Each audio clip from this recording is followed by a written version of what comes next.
വരുന്ന ആഴ്ച ട്രേഡിംഗിന് വേണ്ടി പരിഗണിക്കേണ്ട ചില സ്റ്റോക്കുകളെക്കുറിച്ചും നിഫ്റ്റിയുടെ ടെക്നിക്കൽ അനാലിസിസിനെ കുറിച്ചുമാണ് ഇന്നത്തെ വീഡിയോയിൽ ഡിസ്കസ് ചെയ്യുന്നത്.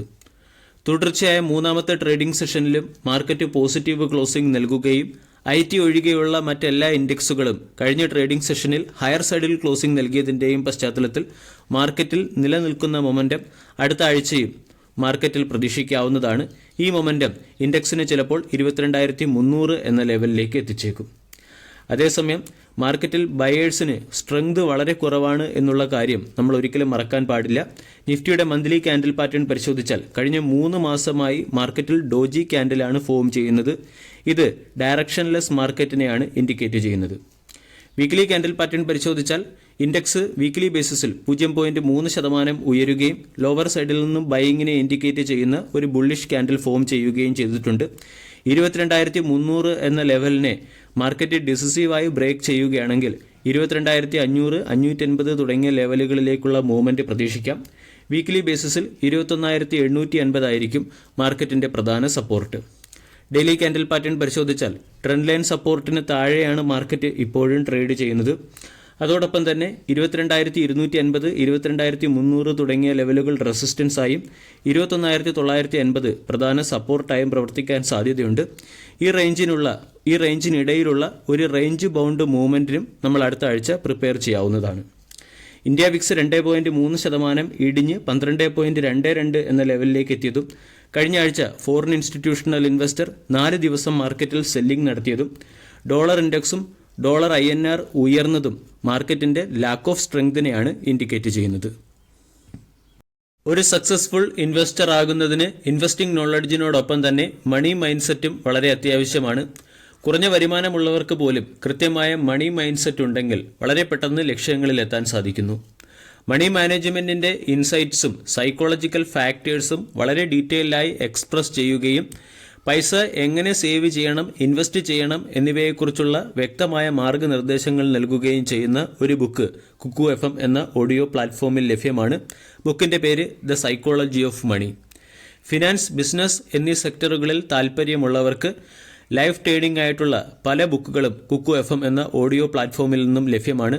മിഡിൽ ക്ലാസ് ട്രാപ്പിൽ നിന്നും എങ്ങനെ രക്ഷപ്പെടണം, സ്റ്റോക്ക് മാർക്കറ്റിൽ ലോസ് എങ്ങനെ അവോയ്ഡ് ചെയ്യണം, ധനികരാകാനുള്ള എളുപ്പവഴി, അതുപോലെ തന്നെ സയൻസ് ഓഫ് ഗെറ്റിംഗ് റിച്ച് തുടങ്ങിയ ബുക്കുകളുടെ ഓഡിയോ സമ്മറി കേൾക്കുന്നതിന് ചാനലിന്റെ ഡിസ്ക്രിപ്ഷൻ ബോക്സിൽ നൽകിയിരിക്കുന്ന ലിങ്ക് വഴി കുക്കു FM ഡൗൺലോഡ് ചെയ്തതിനു ശേഷം വെൽത്തി 50 എന്ന കോഡ് നൽകുക. ഇതുവഴി കുക്കു FMന്റെ ആനുവൽ സബ്സ്ക്രിപ്ഷനിൽ 50% ഡിസ്കൗണ്ട് ലഭിക്കും.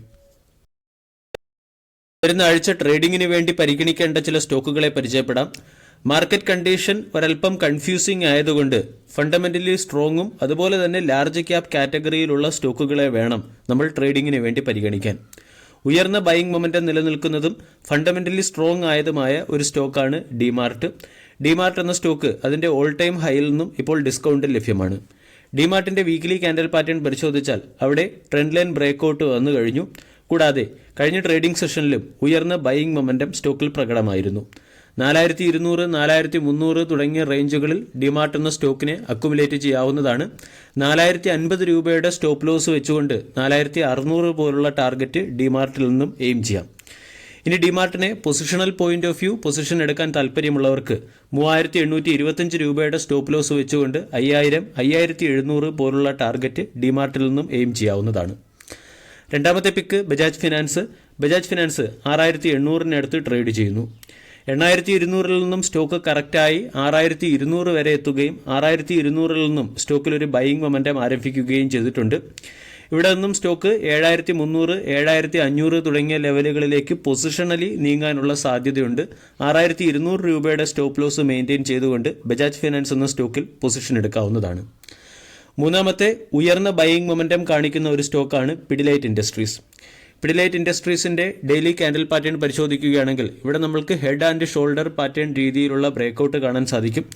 ബ്രേക്ക്ഔട്ടിന് ശേഷം സ്റ്റോക്ക് ബ്രേക്ക്ഔട്ട് ലെവലിനെ റീടെസ്റ്റ് ചെയ്ത് നെക്സ്റ്റ് ലെഗ് ഓഫ് മൂവ്മെന്റിലേക്ക് നീങ്ങിയിരിക്കുകയാണ്. ഡെയിലി ക്യാൻഡിൽ പാറ്റേൺ പരിശോധിച്ചാൽ സ്റ്റോക്ക് അതിന്റെ ഓൾ ടൈം ഹൈയിലും ബ്രേക്ക്ഔട്ട് നൽകിയിട്ടുണ്ട്. 2,900-നടുത്ത് സ്റ്റോക്ക് ട്രേഡ് ചെയ്യുന്നു. ഇവിടെ നിന്നും പിഡിലൈറ്റ് ഇൻഡസ്ട്രീസിന് 2,800 രൂപയുടെ അല്ലെങ്കിൽ 2,850 രൂപയുടെ സ്റ്റോപ്പ് ലോസ് വെച്ചുകൊണ്ട് സ്റ്റോക്കിൽ 3000, 3200, 3250 തുടങ്ങിയ ടാർഗറ്റുകൾ എയിം ചെയ്യാവുന്നതാണ്. 20-ഡേ എക്സ്പൊണൻഷ്യൽ മൂവിംഗ് ആവറേജ് റേഞ്ച് ആയിരിക്കണം പിഡിലൈറ്റ് ഇൻഡസ്ട്രീസിൽ സ്റ്റോപ്പ് ലോസ് ആയി ഉപയോഗിക്കേണ്ടത്. നാലാമത്തെ സ്റ്റോക്ക് ജിൻഡാൽസ. ജിൻഡാൽസ എന്ന സ്റ്റോക്കിന്റെ വീക്കിലി ക്യാൻഡിൽ പാറ്റേൺ പരിശോധിച്ചാൽ സ്റ്റോക്ക് ട്രെൻഡ് ലൈൻ സപ്പോർട്ടിന് അടുത്തായിട്ടാണ് ലഭിക്കുന്നത്. അതോടൊപ്പം തന്നെ ഡെയിലി ക്യാൻഡിൽ പാറ്റേണിൽ ഒരു W രീതിയിലുള്ള ക്യാൻഡിൽ പാറ്റേൺ ബോട്ടം സൈഡിൽ ഫോം ചെയ്യുകയും സ്റ്റോക്ക് 200-ഡേ എക്സ്പൊണൻഷ്യൽ മൂവിംഗ് ആവറേജ് റേഞ്ചിനെ സപ്പോർട്ട് എടുത്തുകൊണ്ട് ഹയർ സൈഡിലേക്ക് നീങ്ങാൻ ശ്രമിക്കുകയുമാണ്. 375 രൂപയുടെ സ്റ്റോപ്പ് ലോസ് വെച്ചുകൊണ്ട് നമ്മൾക്ക് ജിൻഡാൽസ എന്ന സ്റ്റോക്കിൽ 450, 500 പോലുള്ള ടാർഗറ്റുകൾ എയിം ചെയ്യാം. വീഡിയോ എല്ലാവർക്കും ഇഷ്ടമായി എന്ന് വിശ്വസിക്കുന്നു. താങ്ക്